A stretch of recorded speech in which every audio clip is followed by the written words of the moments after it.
Hello, Ashish sir. We welcome you to the video interview section of College Dunya, and Thank you're, you. you're the pro chancellor of the most esteemed University of Jaipur, JK Lakshmipat University, and we welcome you on the College Dunya platform. We'll be asking you certain questions, and we'll be taking your answers and reach out to the right prospect student who are looking out for the same thought process, same motto which you are going to promote over here right now. Perfect. So, Okay. Thank you. So the first question for you, sir, is you have long association in education field throughout your professional career. What are the key factors that keep you connected with the education sector? So, actually my connection with education sector has been in several ways, in many ways. I started with, establishing one of the largest services training company in India, which was about 15 years ago. Then I led McKinsey & Company, which is one of the premier consulting firms in the world. Their largest research and knowledge center in the world, with about 1,000 professionals in India. And then after that, I was involved with setting up 3 new universities in different areas: design, technology, and etc. But I think of myself as more of a, really a student who went on learning, and a lot of subjects and interests and areas interest me actually. Whether it is management, design, technology, liberal arts, economics. And the only way I could stay connected with all of this was to be in the education sector. I think that's really my reason and my connection. Perfect. So, is the audio clear? Yes, sir. So, being the pro VC of JKLU University, what is your philosophy of leadership? How would you describe your leadership style? See, whether it's academia, whether it's a university or anywhere, I think having seen the two sides of both academia and industry, I think leadership comes from associating with great committed people. You can make a great building, you can make a great university, but if a university aspires for leadership, then it has to get leaders. Leaders are people.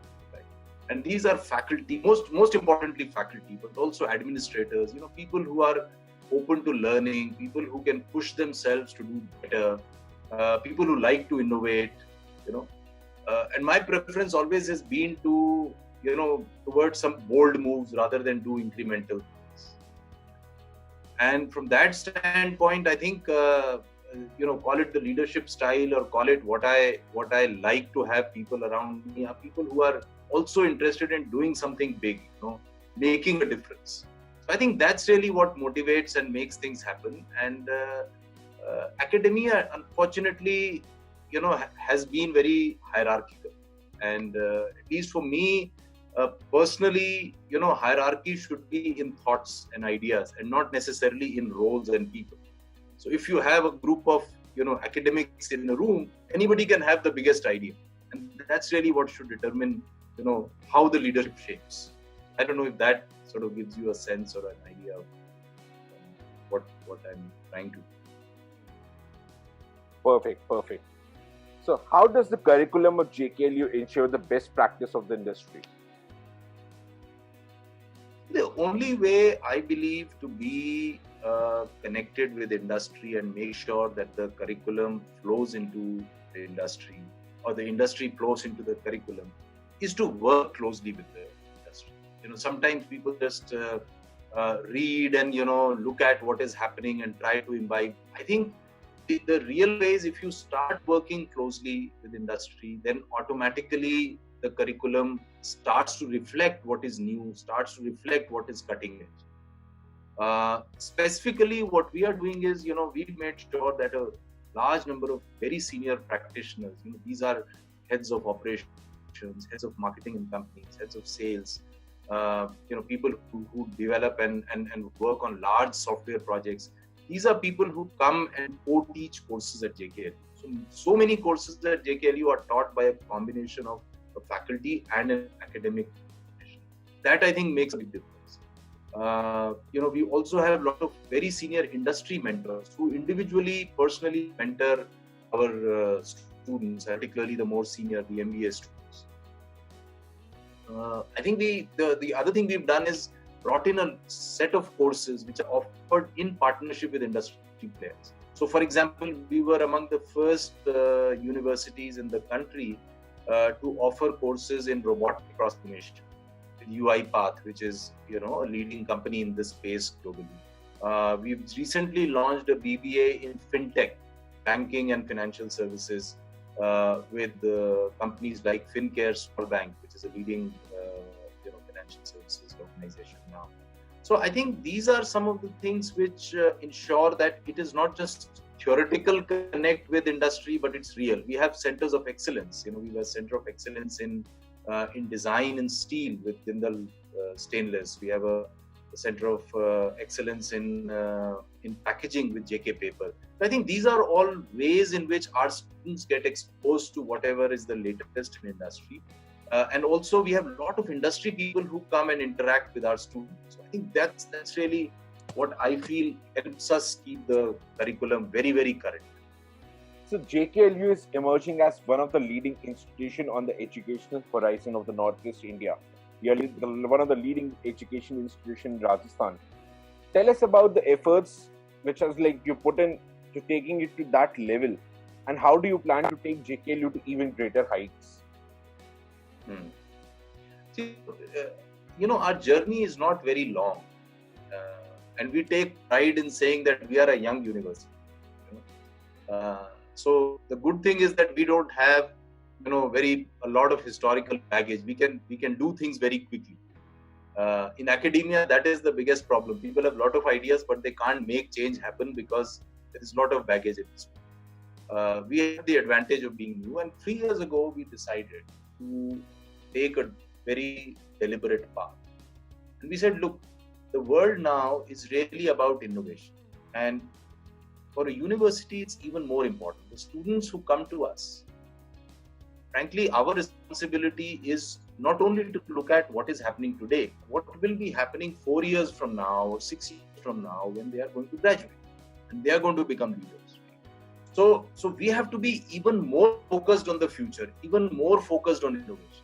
So 3 years ago, we decided and said, look, we are going to build JKLU into one of the most innovative institutions in the country. That's a bold statement. It's not people said, how can you make innovative like that and so on. That was our strength. And I think over the 3 years, we have shown that you can actually do very significant innovation in a place like JKLU.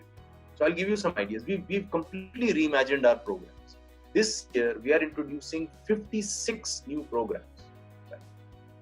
So, and the reason is that the world around us is changing. Now, doing a BTech in computer science, people say, okay, what's great about it? Or a BTech in mechanical engineering, right? There are specialized areas which are emerging. Right?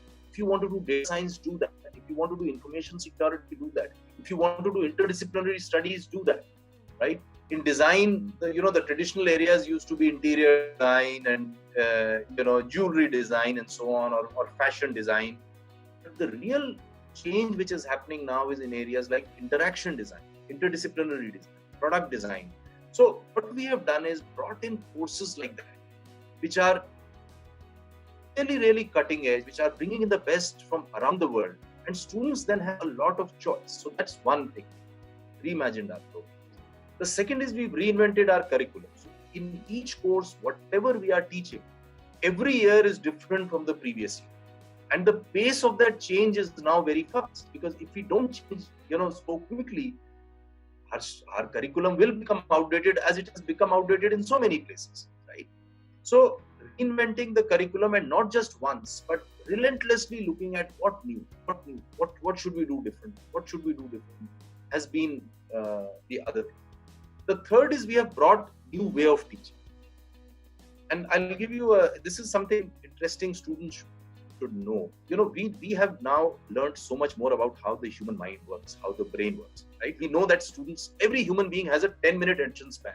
Still, classes happen for 2 hours. Why do they happen for 2 hours, right? When we know that after 10 minutes, people are, we know the best way to learn by doing. Everyone will tell you, but people don't practice that because it's hard to do.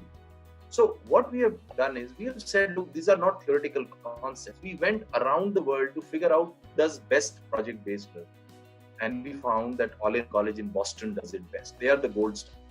It's better than MIT, it's better than Stanford on this aspect. Right? And so we said, let's partner with them, let's learn from them. And today we offer the most cutting-edge project-based learning curriculum and pedagogy. I think those are some things which structurally are different.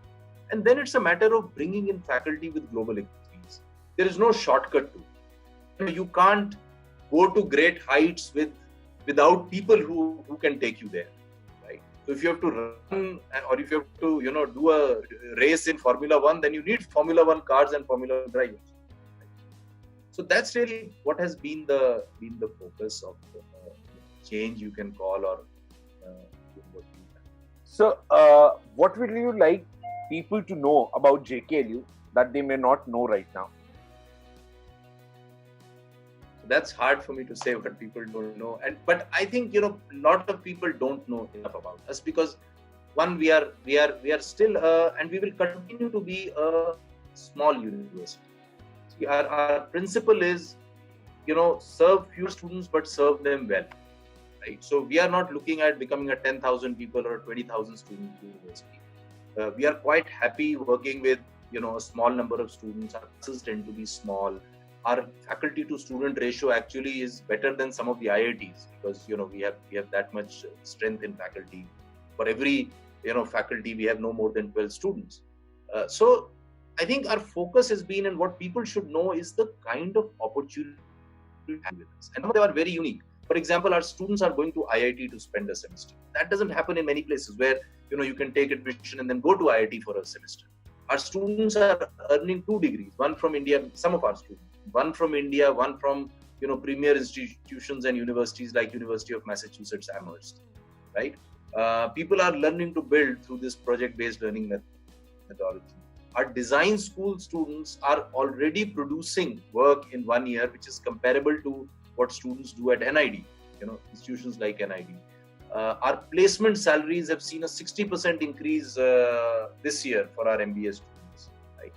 So I think these are some of the things that we also don't, I think we are guilty of not talking enough about it, but those are some things. Even in times of COVID, for example, our students and faculty are doing something very, very unique. They are doing an amazing thing. So more than 40 of our students and faculty are helping run a national helpline in collaboration with a social organization called Samarth, dedicated to the elderly. So any elderly anywhere in the country can call the helpline and get support. I think those are some of the things that our people are innovating, and we are making sure our students have opportunity, whether it's in the academic field or it is in the social field. Thank you so much for the information, sir. That's such a great initiative from JKLU students. Like, we really need to applaud this effort of all the students. Thank you. We are very proud of it. Exactly, you should be, sir. Well, something great which is happening from your side, you should actually spread out the word. We are the actual people who will be spreading out the same word for you. Thank you so much for doing such a great initiative. And next question we will come up with. So, what are some of the biggest challenges you see, both for higher education in general and for the university specifically? See, education, and some of my friends in higher education may not agree with me, but I have to say this. Education has traditionally not evolved that much over years. And while we talk a lot, we teach other people innovation, but we don't, as in education doesn't innovate itself. We continue to do what we were doing, 20 years ago, we continue to do it today. I think we have to realize that the world is changing has changed in very fundamental ways. And, this COVID thing has actually brought several discontinuities. Work is never going back to what it was. I mean, you are working out of your home and, you are doing fine, right? People are realizing that some of the constraints that were there around work were not real. They were just imposed constraints. So I think people will continue to need to evolve very rapidly now. And education institutions in particular, who have not changed over years, who have, in some ways taken advantage or basked in their glory for many years, will have to reinvent themselves. today when there are online courses, a student says, why should I take an online course from this university when I can take from the best in the world? Right. So I think that to me is the big thing. The need to change and the need to transform has never been more important than before. I feel little bit lucky that we took a step 3 years ago, so we've already come up some distance. But I think we will also need to, have that mindset that every year we have to ask ourselves, what did we change this year? What new did we bring to our students this year? What new did our faculty, develop or innovate this year? So I think those are, to my mind, the biggest challenges in higher education, apart from, the online, offline debate, etc. Totally agree, sir. Only the education has not changed. The medium has changed. Yes. The content has not. Right. The competition has increased. Everything has it's on par, but the content has still not changed, and we are still implementing the same thing. So, continuing the same question, with the competition so high, how do you guide your students to survive in such a competitive scenario? See, so I would say that competition is high, but competition is also not high. It depends on what game you are playing. Right? Take universities for example. There is a segment in which the competition amongst universities is very high, right? Universities are fighting over every student. There is another end where, students are fighting over each other to get into the university, right? So it depends on where you are and where you choose to play. I think it's the same for students. You can choose to play in a very competitive scenario. Competition is always there. I mean, there's no white space in that sense. But if you are like everybody else, then of course you should worry, because then every person, you'll compete with every person who's out there. But if you are distinctive in something, if there is some skill, some capability that you have that others don't, then I think you have very little competition. So what we tell our students and the way we work with our students is that we say, look, need for good, smart people who can keep learning has gone up disproportionately. There is more demand than supply, right? Today, if you give me some of those people, I will hire them. I'm sure you will hire them, right? So for people like that, there is no shortage, and there will never be shortage of opportunities, careers, options, etc. And so I think that's where the students should need to go to and say, look, if I can be one of those good, smart, learning type person, then I will have my future made.